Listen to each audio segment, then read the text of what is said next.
Hey guys, welcome back. In this video we saw that Linux Foundation to offer new entry-level IT certification. If you like my video, then do not forget to subscribe my channel GamTech Studio.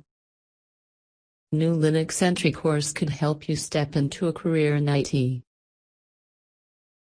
There's a new certification that'll help prove your credentials as you start your IT career.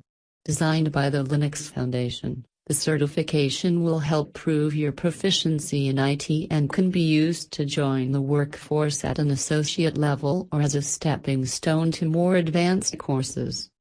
The Linux Foundation Certified IT Associate, LFCA, will test your knowledge of fundamental but critical IT concepts, especially for prevalent modern technologies such as cloud computing. The certificate follows the Linux Foundation's 2020 Open Source Jobs Report, finding that 52% of hiring managers are more likely to hire someone with a certification.